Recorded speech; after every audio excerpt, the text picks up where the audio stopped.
और जब high court के जज हैं, एक आप डिस्ट्रिक्ट जज हैं, दोनों आए।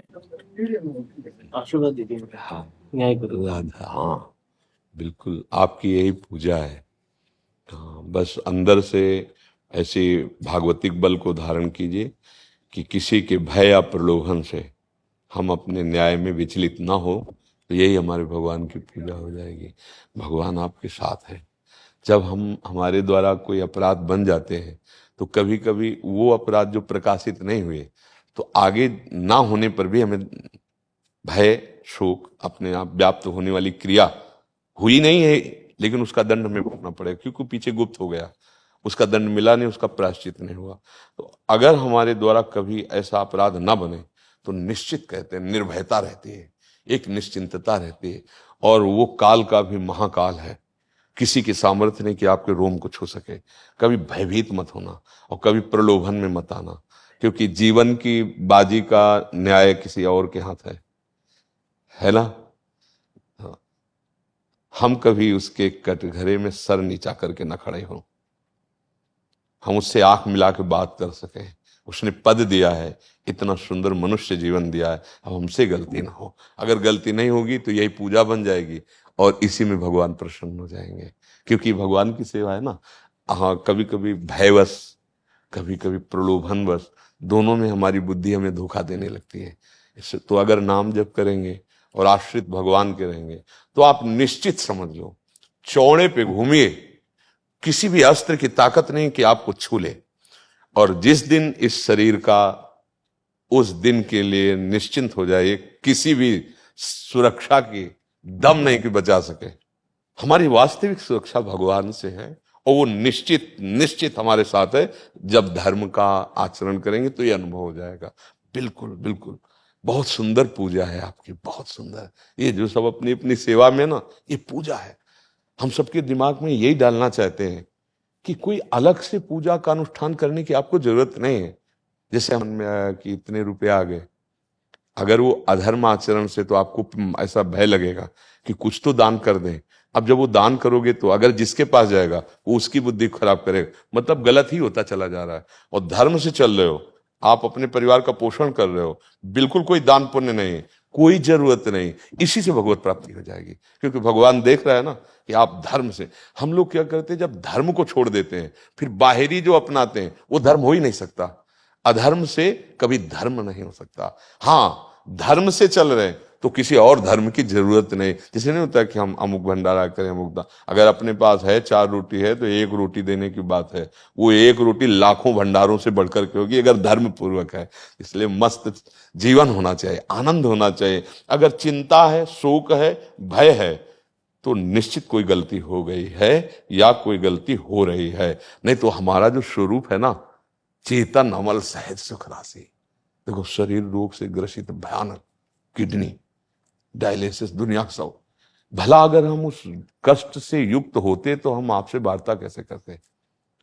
क्योंकि प्रसन्न मन ही, प्रसन्न बुद्धि ही निर्णय कर सकती है। जो खुद अप्रसन्न है वो कैसे कर सकती है? तो धर्म से चला गया, भगवद आश्रय लिया गया, पूर्व पाप का प्रारब्ध आया, आक्रमण किया, लेकिन न भय है, न चिंता है, न शोक है, हर क्षण आनंद है। यही बात दिखाना चाहते हैं, यही बात समझाना चाहते हैं। बहुत सुंदर सेवा है। हमारे राष्ट्र की न्याय विभाग सेवा में आप हैं।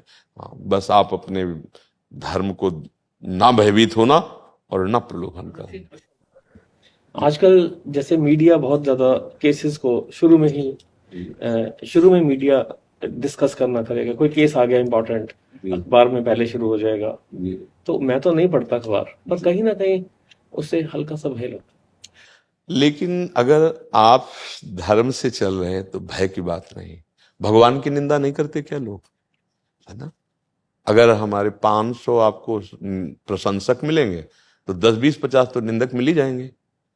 हमको, अगर हम गलत हैं, हमारा स्वभाव, जैसे आपने हमारे प्रति कुछ ऐसा बोला तो पहले मुझसे जांचते हैं कि अगर हमारे हृदय में है, अगर है तो भगवान मेरे सामने से संबोधन करे, मुझे सुधर जाना चाहिए।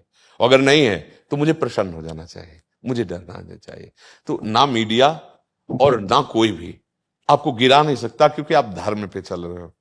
बस हमारी बात समझना। और अगर हम कहीं भी, तो हमें डर लग जाएगा फिर हमें भय लग जाएगा, फिर पद प्रियता, भोग व्यवस्था, ये भारी चिंता पैदा कर देंगी। अगर कहीं कुछ हुआ तो समाज, ये व्यवस्था, ये बस यही समझना है, अध्यात्म बल ही शोक, चिंता, भय, दुख और मृत्यु से ऊपर उठाता है।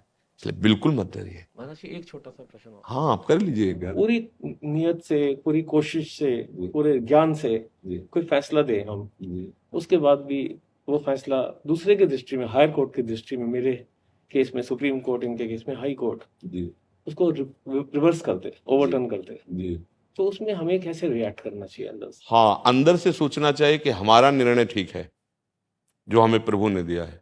आपने देखा कि आप सत्य के प्रभाव से निर्णय कर दिया, अगर आपको झूठा भी साबित किया जाता है तो आपको निराश नहीं होना, क्योंकि आप भगवान को साक्षी किए हुए हैं और सत्य निर्णय किया है। हाँ ठीक है, वहां का चैप्टर वो भगवान देखेंगे, हमारे चैप्टर को हम साक्षी हैं, बिल्कुल सत्य है, और वो आपको अगर झूठा साबित कर देते तो भी आपकी विजय होगी और आपका परम कल्याण होगा।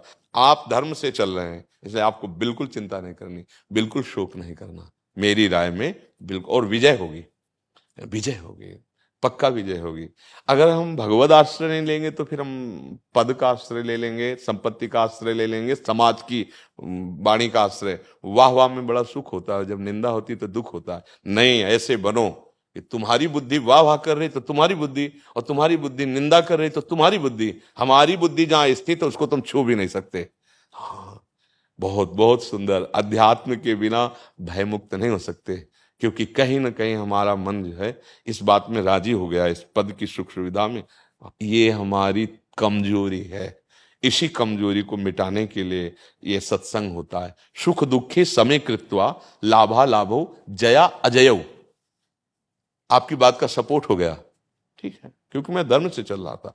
आपकी बात का अजय पराजय हुआ, नहीं सपोर्ट हुआ, तो भी ठीक है, मैं धर्म से चल रहा हूं, उनका भगवान जाने, जो निर्णय करेंगे। अंदर से हम मजबूत हैं, फिर हमें सुख दुख और लाभ हानि और जय पराजय, इनमें समानता प्राप्त हो जाएगी। बस यही स्थिति है अध्यात्म की, ये समान हो गया कि आपके आनंद का कभी नाश नहीं होगा। ब्रह्मभूता प्रसन्नात्मा, आप प्रसन्न रहेंगे। प्रसन्नता धन अध्यात्म से मिलता है, ये प्रसन्नता रूपी वैभव अध्यात्म से मिलता है, धन से नहीं मिलता, लोक से नहीं मिलता। इसलिए आप अध्यात्मवान बनते हुए किसी के भी आश्रित मत रहिए। आपका निर्णय, आपका विचार, उसे केवल भगवान को साक्षी करते रहिए बस। चाहे जितना दबाव, चाहे जितना प्रलोभन, चाहे जितने निंदा, नहीं, यही है मेरा निर्णय। आप हमसे बड़े हैं, आप अपना निर्णय कीजिए, मेरा निर्णय यही है। तो वो देख रहा है, वो आपको जो आंतरिक उन्नति देगा, वो चाहे कितने भी बड़े पद में बैठा हो, अंदर से जलन नहीं रोका जा सकता, अंदर से शोक नहीं रोका जा सकता, वो आप आनंदित रहेंगे। और इसका परिणाम होगा कि मानव जीवन का जो लाभ है, भगवान की प्रसन्नता हो जाएगी। ये शरीर छूटे तो अब इससे तो नीचे जाना नहीं चाहिए। जिस व्यवस्था में आप है, मानव देह ऐसा, अगर आप नीचे गए तो आप नहीं रह पाएंगे, क्योंकि मन का स्वभाव बन गया है। तो ऐसा करे कि अब इससे ऊपर ही हो, नीचे रहिए, समझ रहे, वो केवल भगवान के हाथ में। अध्यात्म कैसे करें, समय नहीं है, इतना काम है। हाँ मानते हैं, पर उस काम को भगवान को समर्पित कर दीजिए और बीच बीच में नाम ले लीजिए, इतना तो हो सकता है ना। मान लो आपको जो नाम प्रिय हो, राम कृष्ण हरि शिव राधा, हाँ हमारा तो प्राण राधा ही राधा है, तो बीच में मान लो हम न्याय के लिए बैठे हैं, तो एक सेकंड के लिए अंदर से प्रभु ये आपकी सेवा कार्य में है, आप वही करवाना जिससे सबका मंगल हो और सत्य हो, आपकी प्रसन्नता हो। ठीक, कुर्सी से उठे, प्रभु जो भी कार्य हुआ वो आपके चरणों में समर्पित है, इसमें जो दोष हुआ हो, इसमें जो अपराध होना हो, वो आप देख लीजिए। हम आपसे पहले प्रार्थना की थी कि हमको वही प्रेरणा करना जो सत्य हो, बिल्कुल साफ बच गए और वो कर्म भगवान को समर्पित कर दिया। अच्छा, बीच बीच में हमें बोलने का अवसर नहीं होता, उस समय जब हम मौन हैं और हम सुन रहे हैं तो बीच बीच में हम नाम स्मरण कर सकते हैं, बहुत बढ़िया। एक जो सन्यासी की गति होती वही गति होगी, बीच बीच में राधा राधा। और ये नियम ले लीजिए, जो ही कदम निकालो घर से अपने सेवा कार्य के लिए, तो पहले हाजिरी उनके, एक सेकंड के लिए रुकिए, प्रभु जा रहा हूं, प्रभु अब न्याय के पद पर बैठा हूं, अब आप प्रेरणा कीजिए। बाद में उठे, अब जैसी प्रेरणा की वैसे निर्णय हुआ, उसके जिम्मेवार आप हैं। भगवान का आदेश है यत करोश, मैं वो सब आपको समर्पित करता हूं, बड़ा मंगलमय हो जाएगा। बिल्कुल आपको अलग से कोई कि हम अनुष्ठान अलग से जरूरत नहीं, इसी में हो जाएगा। ठीक है, हाँ। धन्यवाद। शब्द ही खत्म हो जाते हैं। धन्यवाद धन्यवाद धन्यवाद।